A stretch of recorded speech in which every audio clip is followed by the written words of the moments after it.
আমাদের মাতা পিতার দিকে যাই, তারা তো বার্ধক্যে আছে নাকি, বৃদ্ধ না তারা? এখন যদি তাদেরকে কই আপনার মা বাপ তা খাওয়াইতে পারছেনি, আমি তা খাওয়াই, এটার মধ্যে নাস্তিক। এটার মধ্যে কি নাস্তিক। কারণ ওই মা বাবা ওই সন্তানকে শিক্ষা দিতে পারে নাই, ওই সন্তানরাও শিক্ষা নিতে পারে নাই। কারণ আমার কোনো ক্ষমতা নাই, আমার কোনো শক্তি নাই খাবারের। ওই যে বাল্যকালে আমার মা বাবারে তাদের মা বাবা খাওয়াইছে, আল্লাহ যা দিছে তা খাওয়াইছে। এখন আমি যদিও আগের চেয়ে বানা খাওয়াইতাম পারি, আল্লাহ দিয়েছে এই জন্য পারি।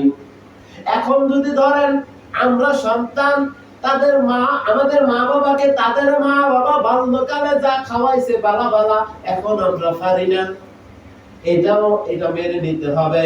তাদের মা বাবাকে আল্লাহ ভালো তৌফিক দিয়েছে, এই জন্য তারা খাওয়াইতে পারিয়াছে।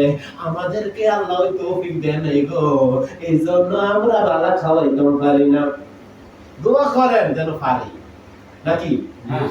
ওইটা কিন্তু তা না হইলে আমরা অসন্তুষ্ট হই, হাকিকতে আমাদের ঈমান চলে যায়, হাকিকতে আমরা নাস্তিক হয়ে যাই। এই জন্য বলা হচ্ছে, দেখবেন অধিকাংশ আলেমরা মুনাজাতের মধ্যে বলে মাবুদ রাব্বুল আলামিন, ও আমার আল্লাহ, আমি যখন মৃত্যুর বিছানায় শুয়ে যাব, তোমার হাবিবের নুরানি চেহারা মুবারক দেখাইয়া আমার জবান জারি করে দিও মধুর কালেমা লা ইলাহা ইল্লাল্লাহু মুহাম্মাদুর রাসূলুল্লাহ সাল্লাল্লাহু আলাইহি ওয়াসাল্লাম। কারণ আলেমরা এই জ্ঞান আল্লাহ দিয়েছে, আলেমরা এই জ্ঞান অর্জন করেছে। মৃত্যুর সময় যদি জবানে কালেমা না থাকে, তাহলে আমার এই জীবন বিফলে। হাসান বসরি রাহমাতুল্লাহ আলাইহি কাছে, কার কাছে? হাসান বসরি রাহমাতুল্লাহ আলাইহি কাছে এক বৃদ্ধা তার বকরি নিয়ে আসছে। কি নিয়ে আসছে? হাসান বসরি রাহমাতুল্লাহ আলাইহি অল্প গড়াদারি, অল্প গড়াদারি। তাকে আমারও যেহেতু আছে দেখাইতাম পারতাছি। তো বৃদ্ধা মহিলা আসিয়া বলেছে, ও হাসান বসরি, তোমার দাড়ির দাম বেশি না আমার বকরির দাড়ির দাম বেশি? হাসান বসরি আল্লাহর ওলি, এক মুহূর্তের জন্য নাস্তিক হয় না, এক মুহূর্তের জন্য কাফের হয় না। তিনি সর্বত্র অটুট মুমিন আল্লাহর বান্দা। তিনি বলতেছেন, হাই হাই এই বৃদ্ধা মহিলা কি জবাব দেব? তিনি হাসান বসরি বলতেছেন, হে আল্লাহর বান্দি, আপনি 3 দিন পরে আসেন, আপনার জবাব দেব। কি করেন? 3 দিন পরে ওই বৃদ্ধা মহিলা আসিল, আসিয়া দেখে রাস্তা দিয়া পালক যাচ্ছে, কার জানি। বলতেছে, ও আল্লাহর বান্দারা, এই পালকের ভিতরে কার লাশ? সবাই জবাব দিচ্ছে, এই পালকের মধ্যে হাসান বসরির লাশ। বৃদ্ধা মহিলাকে, না যাইতে পারবা না, দাঁড়াও পালক নিয়া। কারণ সে আমারে বলেছে আমারে জবাব দিবে আজকে, আমার জবাব না দিয়া তারে যাইতে দেব না, আমার জবাব না দিয়া তারে যাইতে দেব না। ওই পালকের থেকে জবাব আসতেছে। হাসান বসরি বলতেছে, ও আল্লাহর বান্দি, তোমার জবাব শুনো। আল্লাহর বান্দি, তোমার জবাব শুনো। তোমার জবাব দেওয়ার জন্য আল্লাহ আমায় তৌফিক দিয়েছেন। কে তৌফিক দিয়েছে? আল্লাহ। আল্লাহর বান্দি শোনো, আমি সাকারাতের বিছানায় না শোয়ার আগে বলতে পারবো না তোমার বকরির দাড়ির দাম বেশি না আমার দাড়ির দাম বেশি। আমার মৃত্যুর বিছানায় যখন আমি শুয়েছি, আমি ঈমানের সাথে যখন মৃত্যুবরণ করেছি, আমার জবানে যখন কালেমা তাইয়্যিবা ছিল, এখন আমি বলতে পারি, ও আল্লাহর বান্দি, তোমার বকরির দাড়ির চেয়ে আমার দাড়ি 1000 গুণে বেশি দাম। বলেন সুবহানাল্লাহ। এই দাড়ির মধ্যে শয়তান, এই দাড়ির মধ্যে ফেরেশতা। মৃত্যুর সাথে ঈমানের সাথে যখন মৃত্যু হবে, তখন বলতে পারবো আমি দামি না কম দামি, নাকি কোনো দামই আমার নেই। যুদ্ধ চলতেছে রাসূলের জামানায়, রাসূল সাল্লাল্লাহু আলাইহি ওয়াসাল্লাম বলতেছেন, ওনার কাছে এসে সাহাবীরা বলতেছে, ইয়া রাসূলুল্লাহ, ইয়া হাবিবাল্লাহ, অমুক সাহাবী মন প্রাণ দিয়ে যুদ্ধ করতেছে, আল্লাহ নবী কয় সে বেঈমান হইয়া মারা যাইব, ঈমান হারা হইয়া মারা যাইব। অনেকে কৌতূহল আছে না, আছে না, এই কথাটা কেন বললো জানার প্রয়োজন। তাই এক সাহাবী ওই সাহাবীর পিছু নিল। সে যুদ্ধ করতে করতে বেদিনের তলোয়ারের আঘাতে এমন অবস্থা তার হয়েছে, যন্ত্রণা তার সহ্য হচ্ছে না। নিজের হাতের তলোয়ারটা জমিনের মধ্যে ঠেস দিয়া নিজের বুকটা ছিঁড়া নিজে মারা গেল। ওই সাহাবী দেখলো হায় হায়, মৃত্যুর যন্ত্রণাটা সহ্য করতে পারলা না, ওই অবস্থা নিজের নিজে হত্যা করলা। এই জন্য তো রাসূল বলেছে সে বেঈমান হয়ে মারা যাবে। অর্থাৎ সাহাবীরা জানতেন নবীজি যা বলেন তা সত্য। এই ব্যক্তি যুদ্ধে এত সুন্দর করে যুদ্ধ করতেছে, সেই বেঈমান হইব, ঈমান হারা হইব কিভাবে? মৃত্যুর সময় কালামা পড়বে কোথায়? আল্লাহর উপরে আস্থা রাখবে কোথায়? না, তা না করে মৃত্যুর যন্ত্রণা ছটফট করে মৃত্যুটা হবে এই সহ্যটা তার হয়নি, সে মৃত্যুর স্বাদ গ্রহণ করার জন্য তাড়াতাড়ি ছটফট পাগল হয়ে গেছে। এই জন্য সাহাবী হোক, তাবেঈ হোক, তাবেঈ হোক, বর্তমানের জামানার উম্মতে রাসূল খোদা হোক, ঈমান জিনিসটা অনেক বড় সম্পদ। আল্লাহর উপরে আস্থা রাখা, তারে কয় আস্তিক। যার আস্থা আছে আল্লাহর উপরে তারে কয় আস্তিক, আর যার আস্থা নাই আল্লাহর উপরে তারে কয় নাস্তিক। এমন কারো ক্ষমতা আছে এক মুঠো ভাত কাউরে কেউ খাওয়াইবে? খাবারের পরে যদি কয় আমি খাওয়াইছি, তার ঈমান আছে?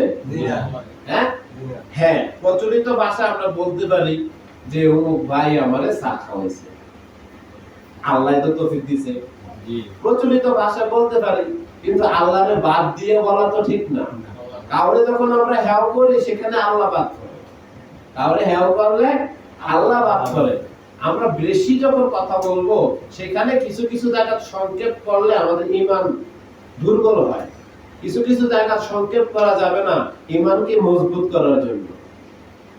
যেমন ধরেন কোনো ভাই চা খাওয়াইছে, তখন বলবো আলহামদুলিল্লাহ, আমার আল্লাহ ভাইয়ের তৌফিক দিছে, ভাই আমারে একটা কাপ চা খাওয়াইছে। এমন অনেক সময় থাকে, যেমন কালকে মনে হয় ভাইয়ের দাওয়াত দিতে গেছি, ভাই কয় চা খান, ভাই আমি তো রোজা, আমি তো রোজা। তার মানে ওই মুহূর্তে ওনার ইচ্ছা হইলেও আল্লাহ তৌফিক দেয় না, আমারও রিজিক নেই। আল্লাহ তৌফিক দেয় না, আমারও রিজিক নেই। আমি রোজা, উনি আমারে খাওয়াইতে পারেন। তখন তো তিনি দুঃখ পায় নাই যে খাওয়াইতে পারছি না। কথার কথা আমাদের যেটা হয় আর কি, তখন আমরা হাসির মধ্যে থেকে যাই। কিন্তু না, তখন যদি আমরা দুঃখ পাইতে পারি, আল্লাহ তুই যদি আমার তৌফিক দিতে আমি খাওয়াইতে পারি, তখন আল্লাহ তৌফিক বাড়াইয়া দেয়। আমরা তখন সেটা পারি না, কি করতে পারি না। কাউরে কিছু খাওয়াইতে চাইলাম, খাওয়াইতে পারলাম না, তখন এই কথা বলি না, আল্লাহ তোমার এই বান্দারে আমি খাওয়াইতে পারলাম না। মুসা নবী, ওনার বেলায় যদি বলি আমি উনি ফকর করেছে, আমার গুনাহ হবে, তো বর্ণনা যেটা আসছে আমি সেটাই বলি। উনি একদিন আল্লাহর সাথে বলতেছে, আল্লাহ তোমার সকল সৃষ্টিরে আমি এক বেলা খাওয়াবো, কিন্তু সবার কাছে তুমি দাওয়াতটা পৌঁছাই দিতে হবে। তো আল্লাহ কয় তুই সবাই খাওয়াইবা, খাবার তুমি কি করবো? আল্লাহ আমি 1 বছর লাগে ভাগাবো। কয় বছর লাগে? 1 বছর। তো মুসা নবী 1 বছর লাগে ভাগাইলো। তা আল্লাহর হুকুমে সমুদ্র থেকে একটা মাছ এসে, কয়টা? একটা। সব সৃষ্টি এখনো আসে নাই, মাত্র একটা মাছ এসে। তো আয়েশা কইতাছে, ও আল্লাহ নবী মুসা তুমি দাওয়াত দিছো, আল্লাহ দাওয়াত পৌঁছাইছে, কই খানা কই? তো মুসা নবী আইনা খানা দিছে। কই এডি হইতো না, সামনে দিছে। কই এডি তো না, আরো মুসা নবী আনতে আনতে যা ফাঁকাইছে 1 বছরে সব খানা ওই মাছের সামনে আছে। মাছে এক লোকমা খাইয়ে দিয়েছে। মুসা নবী যা ফাঁকাইছে আর খানা নাই। যা ফাঁকাইছে 1 বছর আগে সব মাছে এক লোকমা খাইয়ে দিয়েছে। এবার মুসা নবী আল্লাহর কাছে সেজদা করছে। মাছে কয়, মুসা এর মা 3 লোকমা খানা আল্লাহ আমারে দেয় দৈনিক, তুমি আমার কি মস্কারি কথা দাওয়াত দিছো? 1 লোকমা খানা দিছো আর 2 লোকমা কই? মুসা নবী কয়, আল্লাহ তুমি মহান, তুমি ইন্নাল্লাহ আলা কুল্লি শাইইন কাদির, আমি যে কইছি আমি তো পারতাম না, আসলে কি আমরা পাইলাম? অনেকের জাফতের ভিতরে শর্ট করে না, করে না, আবার অনেকের জাফতের উপরে না, উপরে না। এবার আইয়া যার জাফত করতে সময় আল্লাহর উপরে আস্থা নাই তার শর্ট করে, আর যার আল্লাহর উপরে আস্থা আছে তার শর্ট করে না। কি করে না? শর্ট করে না। এর কথা আমরা দাওয়াত দিলাম 100 জন রে, আয়োজন করলাম 70 জনের, যদি বুঝি শর্ট করতো না, আল্লাহ কেন কইছে এরকম কাজ করতেন? এইখানে তো আপনার অন্যায়, আপনি যতজন দাওয়াত দিচ্ছেন ততজনের আয়োজন করেন, তাই না? আপনি আল্লাহরে মানলেন, আপনি তো এখানে বেইনসাফি কাজ করলেন, বেইনসাফি না। এই জন্য আমাদেরকে বুঝতে হবে যে আল্লাহ রাজি খুশি হইছে আমার সবচেয়ে বড় সম্পদ। আল্লাহ রাজি খুশি সবচেয়ে বড় সম্পদ। যখনই দেখবেন দুনিয়ার কোনো কাজ এত ভালো লাগতেছে, আল্লাহর কাজ করতে মনে চাইতেছে না, তখনই বুঝবেন আপনাকে শয়তানে পাকড়াও করেছে। কি করেছে? পাকড়াও করেছে শয়তান।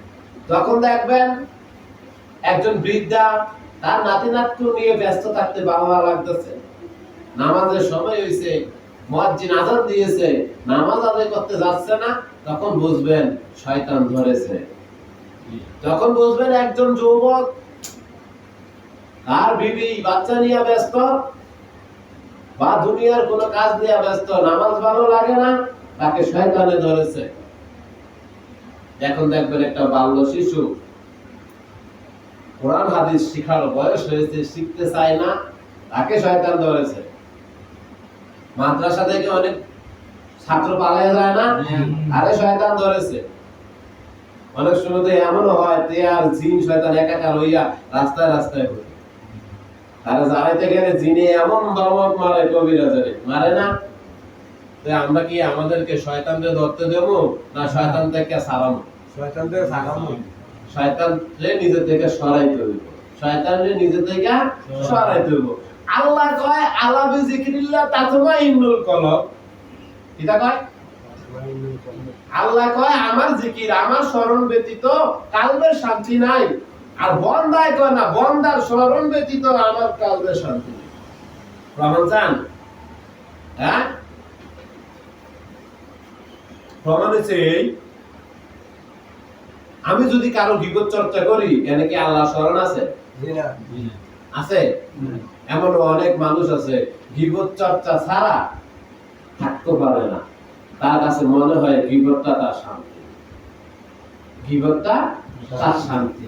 তাইলে সে কি আল্লাহর হুকুম অমান্য করে নাই? আল্লাহ কইছে আমার জিকির, আমার স্মরণ ব্যতীত কলবের শান্তি নাই।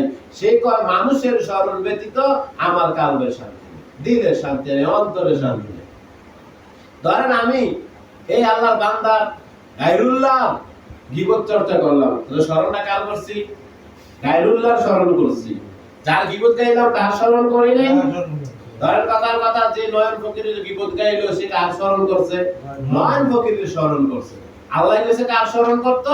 আল্লাহর স্মরণ করতে। ধরেন আমার সন্তান বিদেশের জমিনে, আমি বৈশা বৈশা টেনশন করতেছি আমার সন্তানটা জানি কি হবে, দিলে শান্তি আছে? অন্তরে শান্তি আছে? রাতের ঘুম হারাম হয়ে যায়। আল্লাহ কইছে আলা বিযিকরিল্লাহ তাতমাইন্নুল কলব, আমার জিকির ব্যতীত কলবের শান্তি নাই, কিন্তু আমি আমার সন্তানের স্মরণ, সন্তানের জিকির করি। আমার কথাগুলি অনেকের কাছে তিতা লাগতে পারে, এই কথাগুলি আমি একা না, এই কথাগুলি আল্লাহ।